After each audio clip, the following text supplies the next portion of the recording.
कानपुर में तकनीकी संस्थाओं और औद्योगिक इकाइयों के बीच समन्वय स्थापित कर नए विचार और नवाचार को बढ़ावा देने के लिए आईआईटी कानपुर में विशेष समन्वय कार्यक्रम आयोजित किया गया और इस कार्यक्रम में बतौर मुख्यमंत्री अतिथि रहे और उन्होंने इस दौरान बड़ा बयान दिया। और इस दौरान मुख्यमंत्री योगी आदित्यनाथ ने कहा कि ये कार्यक्रम उद्योग और शिक्षा जगत के बीच एक पुल का काम करेगा।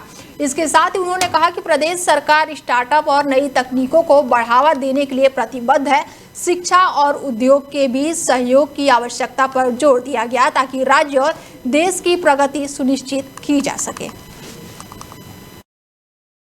आज जब मैं आईआईटी कानपुर में आया हूं, आईआईटी कानपुर का अपना एक गौरवशाली इतिहास रहा है और पिछले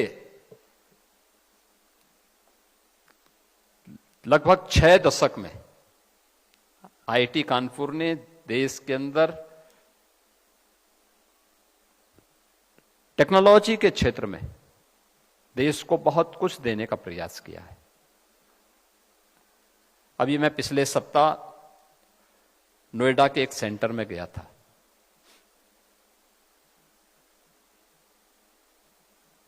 ड्रोन टेक्नोलॉजी का एक बेहतरीन केंद्र बना है और मुझे वहां पर आईआईटी कानपुर की भी कुछ फैकल्टी मिली थी। मैंने देखा वहां पर कि नए भारत की सामरिक चुनौतियों का मुकाबला कैसे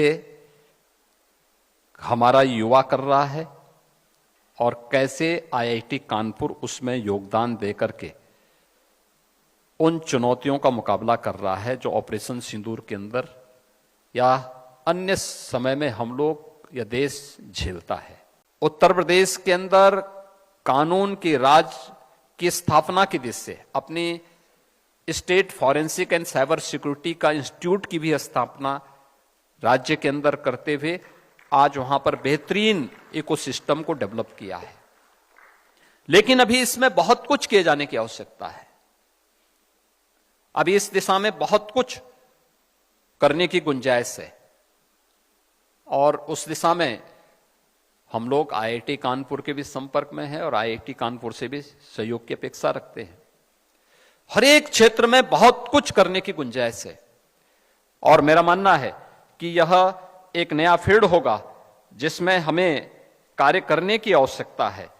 उसमें खासतौर पर मैं इस बारे में आज कहूंगा कि आईआईटी कानपुर इस दिशा में प्रयास करें कि हम लोग भारत का पहला डीप टेक भारत 2025 की दिशा में आगे बढ़े। एक अच्छा हमारा समिट हो यहां पर जो डीप टेक भारत को लेकर के कार्य कर सके और आईआईटी कानपुर को इसका सेंटर बनाया जाना चाहिए। हम लोगों ने इस दिशा में गौतम बुद्ध नगर जनपद में कुछ लैंड भी अलॉट की है। मैं जिस परंपरा से आता हूं, हमारे महायोगी गोरखनाथ जी ने कहा था कि पिंड माही ब्रह्मांड समाया है, यानी जो कुछ भी इस संपूर्ण ब्रह्मांड में है वह सब कुछ आपके शरीर में है। उसको ढूंढने की आवश्यकता है, उसको देखो। तो हमारा शास्त्र भी कहता है यथ पिंडे तत् ब्रह्मांडे, यानी सब कुछ है आपके पास, बस उस दिशा में एक दृढ़ इच्छा शक्ति के साथ आगे बढ़ने की आवश्यकता है।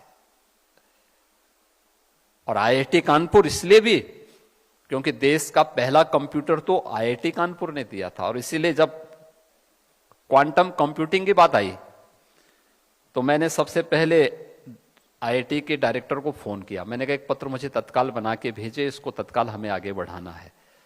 और मुझे प्रसन्नता है कि आज क्वांटम कंप्यूटिंग में भी आईआईटी कानपुर कार्य कर रहा है।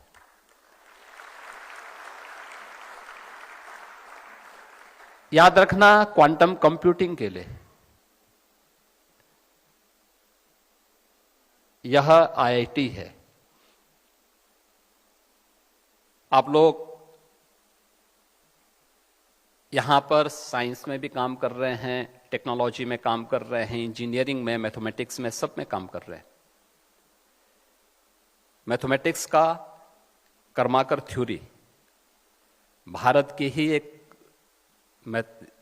गणितज्ञ ने दी है। दुनिया के प्राचीनतम विश्वविद्यालय तक्षशिला का एक उदाहरण आपके सामने में रखना चाहूंगा। तक्षशिला प्रभु श्री राम के अनुज भरत के पुत्र के नाम पर, तक्ष के नाम पर उस सिटी का नाम बना और उस विश्वविद्यालय की स्थापना होती है वहां। तक्षशिला विश्वविद्यालय जिसने भारत को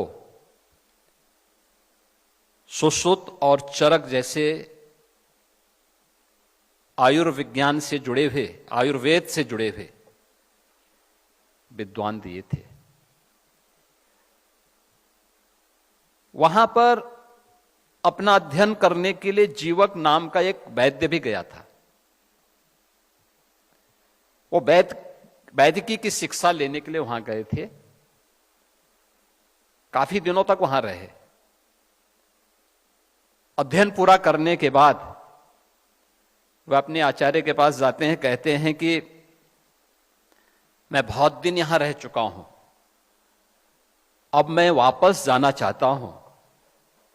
क्या मैं अपने क्षेत्र में वापस जाकर के, अपने देश में वापस जाकर के इस क्षेत्र में अपने ज्ञान से लोगों को लाभान्वित कर सकता हूं? तो आचार्य ने उन्हें कहा कि भाई मैं परमिशन एक शर्त के साथ दूंगा कि जाइए, ये सामने वन है, इस वन में उस वनस्पति को ढूंढ के लाओ जिसमें औषधीय गुण न हो। यूपी के अमरोहा जनपद में पुलिस की बड़ी कार्रवाई देखने को मिली है, जहां पर गौकशी के आरोपी से पुलिस की मुठभेड़ हुई है और पुलिस की गोली लगने से गौ तस्कर गंभीर रूप से घायल हुए हैं। घटना में उपयोग की गई मोटरसाइकिल, अवैध तमंचा और गौकशी के उपकरण बरामद किए गए हैं। अमरोहा जनपद पुलिस की सुबह चेकिंग के दौरान गौ तस्करों के बीच ये मुठभेड़ हुई है और मुठभेड़ के दौरान बदमाश के पैर में गोली लग गई और पुलिस ने मौके से एक अवैध तमंचा, एक कारतूस और खोखा सहित मोटरसाइकिल भी बरामद की है। आरोपी का एक साथी दानिश अंधेरे का फायदा उठाकर मौके से फरार हो गया। तो वहीं पुलिस का कहना है कि फरार आरोपी की तलाश लगातार जारी है।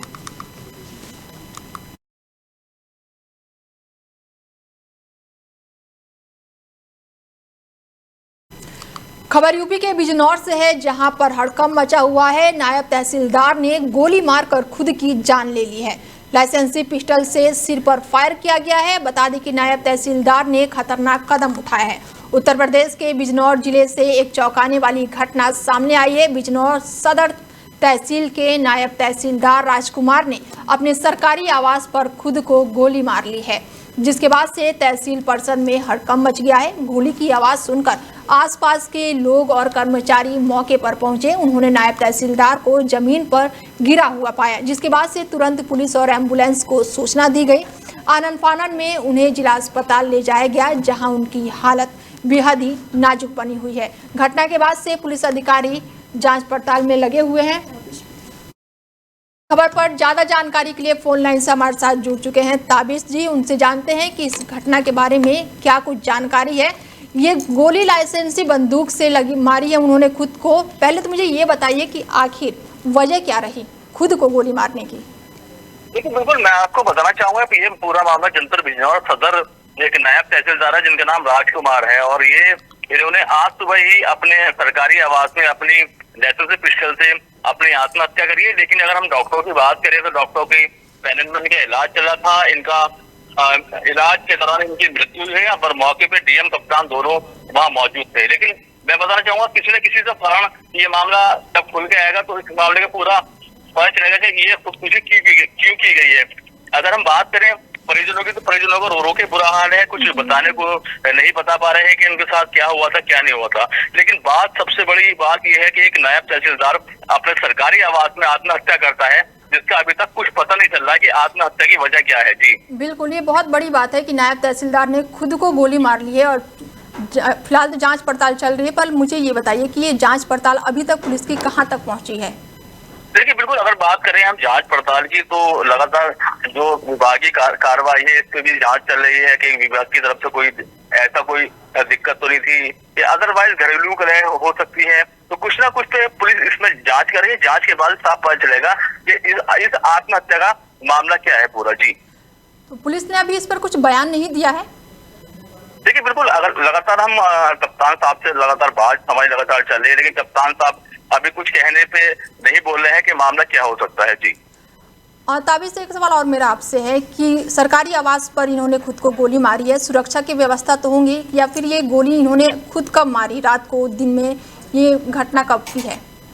देखिए बिल्कुल, मैं आपको बताना चाहूंगा, ये मामला आज सुबह सवेरे का बताया जा रहा है कि जब उन्होंने फायर खोला तो फायर की आवाज पूरी कॉलोनी में गूंजी है, और गूंजने के साथ पूरा जो कॉलोनी के वासी हैं वो उनके घर पे गए हैं, दरवाजा तोड़ के उनको दिया गया है, तो वो बिल्कुल घायल अवस्था में पड़े थे। तो वही आप साफ तस्वीरों में देख सकते हैं किस तरह विभाग के लोग, कर्मचारी लोग उनको घायल अवस्था में 19 जिला अस्पताल में भर्ती कराया गया है। जी, परिजनों का क्या कुछ बयान सामने आया है इस मामले में?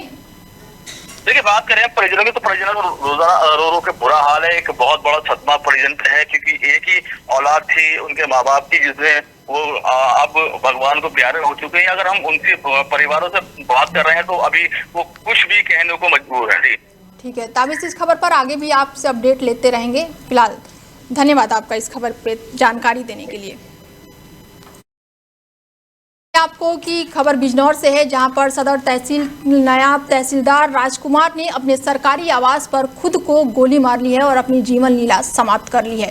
गोली की आवाज सुनकर आसपास के लोग और कर्मचारी मौके पर पहुंचे। उन्होंने नायब तहसीलदार को जमीन पर गिरा हुआ पाया और तुरंत ही पुलिस और एम्बुलेंस को इसके बारे में सूचना दी गई। घटना की सूचना मिलते ही जिले के आला अधिकारी मौके पर पहुंचे और जाँच पड़ताल में जुट गए।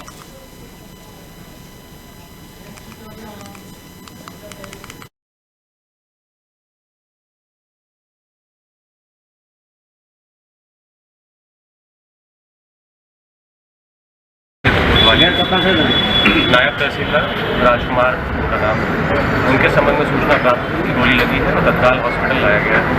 विस्तृत जानकारी दी गई तो कार्य सरकार के बाद वो जनपद से बाहर से लौटे थे, और उसके बाद 20-25 मिनट जब कमरे से नहीं निकले तो उसके बाद उन्हें परिजनों ने जो गेट तोड़कर निकाला, उन्हें गोली लगने की सूचना प्राप्त हुई। मौके पर एक पिस्टल मिला है और इन्हें अस्पताल लाया गया है। जो आवश्यक यथासंभव उपचार है वो उपलब्ध कराया जा रहा है और संपूर्ण प्रकरण की जांच की जा रही है, जो अग्रिम विधिक कार्रवाई है सुनिश्चित। अभी तक कोई कारण पता चल पाया है? अभी जांच की जा रही है, अभी जस्ट उन्हें लाया गया है। मौके पर एक पिस्टल मिला है और संपूर्ण प्रकरण की विस्तृत जांच की जा रही है। जो भी तथ्य सामने आएंगे पिस्टल कितने एमएम का पिस्टल है, क्या है, क्या डिटेल्स है? अब डिटेल्स हम जो है उसमें चेक कर रहे हैं। फिलहाल इतनी जानकारी है कि मौके पर एक हथियार मिला है। ठीक है, और जो भी प्रकरण में पूर्व विकास खंड के अंतर्गत मोतीपुर स्थित समय माता मंदिर के पास एक विद्यालय शिक्षा विभाग की नजर से बचकर अवैध तरीके से संचालित हो रहा है। जानकारी के अनुसार विद्यालय को केवल कक्षा 5 तक की मान्यता प्राप्त है, लेकिन संचालक हाई स्कूल तक की कक्षाएं चला रहे हैं। यह बच्चों के भविष्य के साथ सीधा खिलवाड़ हो रहा है। विद्यालय प्रशासन के इस कृत्य पर अभिभावकों ने चिंता जताई है। सरकार और शिक्षा विभाग ने कई बार अवैध विद्यालयों पर कार्रवाई का दावा तो किया है, लेकिन अब तक इस विद्यालय के विरुद्ध कोई भी कठोर कदम नहीं उठाया गया है। तो वहीं स्थानीय लोगों का सवाल है कि आखिर कब तक ऐसे अवैध स्कूलों पर रोक लगेगी और बच्चों की भविष्य की सुरक्षित किया जाएगा। खबर यूपी के बलरामपुर से है, जहां पर कई तरह के अब सवाल उठ रहे हैं। हाई स्कूल तक चल रहा है विद्यालय। जो आप विद्यालय संचालित कर रहे हैं, विद्यालय का नाम क्या है? श्री बालक राम ज्ञान विद्यापीठ शिक्षण संस्थान समय माता मंदिर चक्रुपुर। अच्छा, ये बताइए, आपके क्षेत्रों के कुछ लोगों का शिकायत है कि आपके पास जो मान्यता है वो 5 तक है, आप कक्षाएं 1 से लगा करके 10 तक चलाते हैं, इसको लेकर क्या कहेंगे आप? सर, कुछ संघर्ष कर रहे हैं। कमरे पर्याप्त नहीं होने के कारण मान्यता नहीं मिल पाई है। मान्यताओं का कागजात और कमरों की भी व्यवस्था कर रहे हैं। बस 1 साल के अंदर हो सकता है हम हाई स्कूल की मान्यता प्राप्त कर लें। वो तो आप मान्यता लेंगे, लेकिन आप जो है अवैध कक्षाएं चलाते हैं। मान्यता आपका 5 तक है और कक्षाएं 10 तक संचालित कराते हैं, इसको लेकर क्या कहेंगे आप? यही कहना है सर जी कि थोड़ा सामाजिक स्थितियों के कारण जो है मान्यताएं नहीं हो पाई थी, संघर्ष कर रहे थे। लेकिन कुछ समाज के बच्चे हैं, कोचिंग के टाइप 2-4-10 बच्चे हैं, उन्हीं को पढ़ा रहे हैं। सर, बच्चे हैं नहीं कि 20-25 बच्चे हों, जिससे हम हाई स्कूल की बड़ी संख्या में चला रहे हों। 10 बच्चे जो आप विद्यालय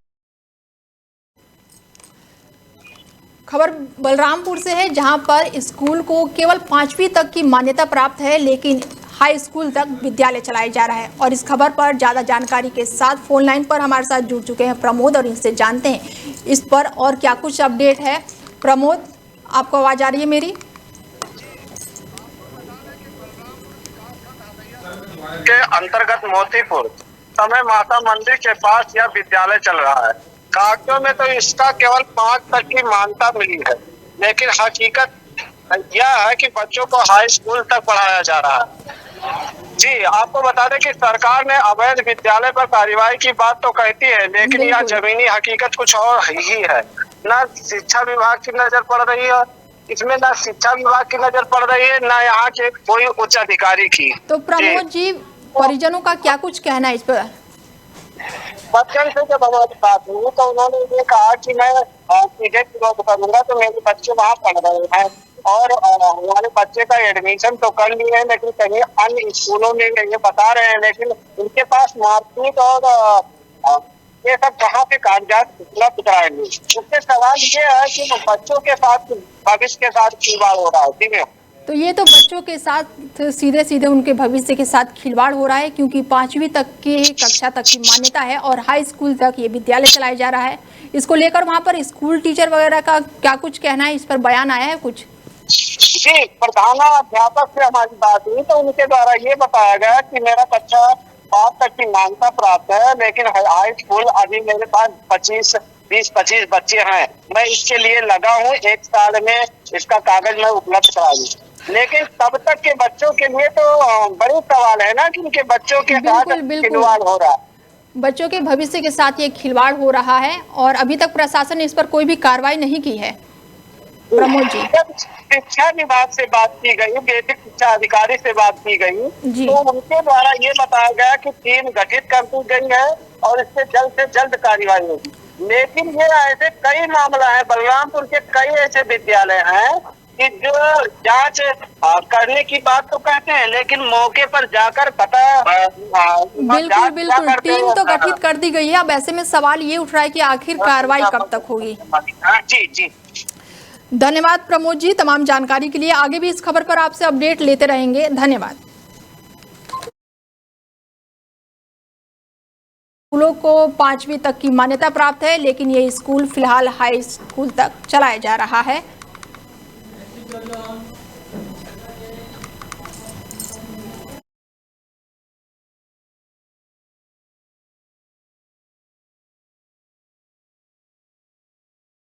खबर यूपी के लखीमपुर खीरी से है, जहां पर शारदा नदी का जलस्तर लगातार बढ़ता ही जा रहा है और खतरे के निशान को नदी पार कर चुकी है और राहत टीम ने गांव-गांव जाकर फिलहाल जायजा लिया है। शारदा नदी का जलस्तर खतरे के निशान से ऊपर पहुंच गया है। पलियाकाला में नदी का जलस्तर 155.11 मीटर दर्ज किया गया है, जो खतरे के स्तर को ऊपर कर गया है। शारदा बैराज शारदा नगर में भी नदी के खतरे के निशान से 6 सेंटीमीटर ऊपर बह रही है और इससे धरोहरा और साथ ही सदर तहसील के कई गांव बाढ़ के खतरे में नजर आ रहे हैं। इसके साथ ही पुलिस प्रशासन के साथ ही राहत कार्य भी लगातार तेज कर दिया गया है। शारदा नगर में भी स्थिति चिंताजनक है और ये नदी का यहाँ पर जलस्तर 6 सेंटीमीटर के ऊपर बह रहा है।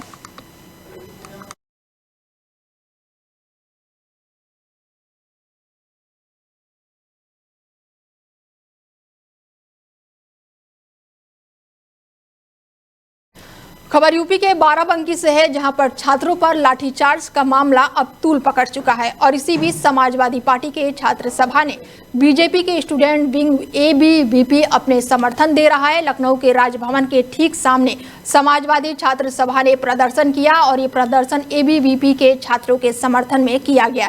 उधर आपको बता दें कि बाराबंकी पुलिस की लाठीचार्ज में घायल एबीवीपी के छात्रों के समर्थन में सपा के छात्र नेताओं ने लखनऊ में जोरदार प्रदर्शन किया है। उन्होंने कहा कि विचारधारा और राजनीति अलग हो सकती है, लेकिन जो भी छात्र संघ करेंगे सपा उनके साथ है। छात्र नेताओं ने ये भी कहा है कि सरकार भले ही एबीवीपी के साथ खड़ी ना नजर आए, लेकिन समाजवादी पार्टी उनके साथ लगातार संघर्ष कर रही है। बता दें कि सैकड़ों की संख्या में सपा छात्र सभा के नेता आज राज्य भवन के पास पहुंचे, जहां उनकी पुलिस से झड़प भी हुई, जिस पर पुलिस ने हल्का लाठीचार्ज कर उन्हें खदेड़ दिया।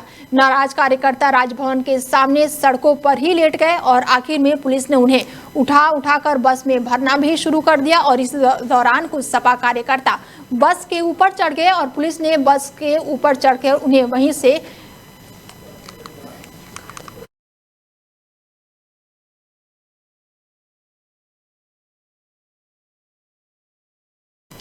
नोएडा में लगातार मूसलाधार बारिश हो रही है और पूरे शहर में भयंकर बारिश देखने को मिल रही है, जहां पर तेज हवाओं के साथ तेज बारिश हो रही है। तो वहीं मौसम विभाग ने रेड अलर्ट जारी कर दिया है। दिल्ली, नोएडा, गाजियाबाद और गुरुग्राम के कुछ हिस्सों में मूसलाधार बारिश हो रही है और इसी बीच मौसम विभाग ने बारिश का रेड अलर्ट जारी कर दिया है और इसका मतलब है कि लोगों को फिलहाल राहत नहीं मिलने वाली है। भारत में मौसम विज्ञान विभाग ने पश्चिमी उत्तर प्रदेश के कई हिस्सों और दिल्ली एनसीआर में बुधवार को भारी से भारी बारिश होने का अनुमान भी जताया था और इसमें पूर्वानुमान को ध्यान में रखते हुए प्रशासन ने सुरक्षा की दृष्टिकोण से स्कूल बंद करने का फैसला लिया था। नोएडा में शुरू हुई मूसलाधार बारिश पर पूरे शहर में भयंकर बारिश हो रही है। तेज हवाओं के साथ गरज चमक के साथ लगातार तेज बारिश देखने को मिल रही है। मौसम विभाग ने हालांकि रेड अलर्ट जारी कर दिया है।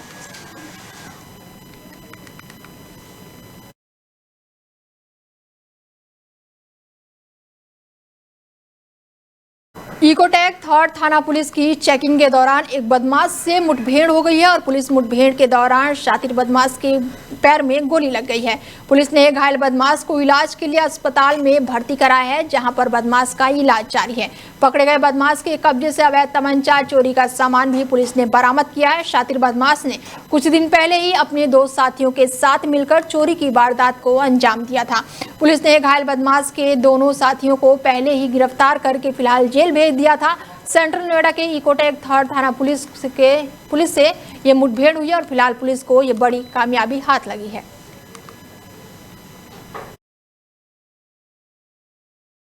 इकोटेक थर्ड की पुलिस पार्टी द्वारा डूब क्षेत्र के निवासियों को यमुना के बढ़ रहे जलस्तर के बारे में अवगत कराया जा रहा था, जब एक संदिग्ध व्यक्ति रेडी पर काफी सामान लाद कर जाता हुआ दिखा। रोके जाने का प्रयास करने पर वह नहीं रुका एवं पुलिस पर जान से मारने की नीयत से फायर किया। रायबरेली में सीएम योगी के निर्देश पर चलाए जा रहे नो हेलमेट नो फ्यूल अभियान के तहत अब तक पूरे जिले में 5,32,000 से ज्यादा का जुर्माना किया जा चुका है। 1 सितंबर से अब तक 532 से ज्यादा बिना हेलमेट 2 पहिया वाहन चालकों के विरुद्ध जुर्माने की कार्रवाई हुई है और ये अभियान सीएम योगी के निर्देश पर 1 सितंबर से शुरू हुआ है। 1 सितंबर से शुरू हुआ ये अभियान आगामी 30 सितंबर तक जारी रहेगा और इस कवायद का उद्देश्य सड़क सुरक्षा के उपयोगों में महत्वपूर्ण कड़ी के तौर पर हेलमेट लगाने के लिए प्रेरित करना है। सीएम योगी ने सड़क पर हो रही मौतों को रोकने के लिए 2 पहिया वाहन चालकों की सुरक्षा में जुड़े महत्वपूर्ण अभियान को लेकर निर्देश दिया है और इस निर्देश के पालन में पुलिस और प्रशासन के लोग पूरे उत्साह के साथ प्रतिभाग करते हुए नजर आ रहे हैं। मेरी आम जनता से अपील है कि ये उनके जनहित से उनके जो है आपके आय से संबंधित है और जब कभी कोई घटना होती है उस समय जो है यही सब चीज़ें महत्वपूर्ण हो जाती हैं। तो अपनी रक्षा के लिए वो स्वयं सतर्क रहें और हम लोग जहाँ भी इनको लागू करना है उनको प्रोटेस्ट करेंगे। कैराना क्षेत्र में यमुना नदी ने इस समय कहर बरपा रखा है। हथनी कुंड बैराज से छोड़े गए पानी ने मंगलवार को यहां पहुंचते ही रौद्र रूप दिखा दिया है। नदी खतरे के निशान को पार करके 50 सेंटीमीटर ऊपर बह रही है। यमुना की धारा में खादर क्षेत्र की हजारों बीघा फसल जलमग्न हो गई है, जिससे किसानों की कमर टूट गई है। तटवर्तीय गांव के लोग सहमे हुए हैं। हालांकि बैराज से छोड़े जा रहे पानी में कमी आई है, जिससे देर रात तक जलस्तर घटने की संभावना जताई जा रही है। पिछले कई दिनों से पहाड़ी और मैदानी क्षेत्रों में लगातार हो रही बारिश ने रिकॉर्ड तोड़ दिया है और जनजीवन पूरी तरह से अस्त व्यस्त नजर आ रहा है। हरियाणा के यमुनानगर जिले स्थित हथनी कुंड बैराज पर पानी का दबाव बढ़ता ही जा रहा है। बढ़ते जलस्तर को देखते हुए प्रशासन भी पूरी तरह से सक्रिय है।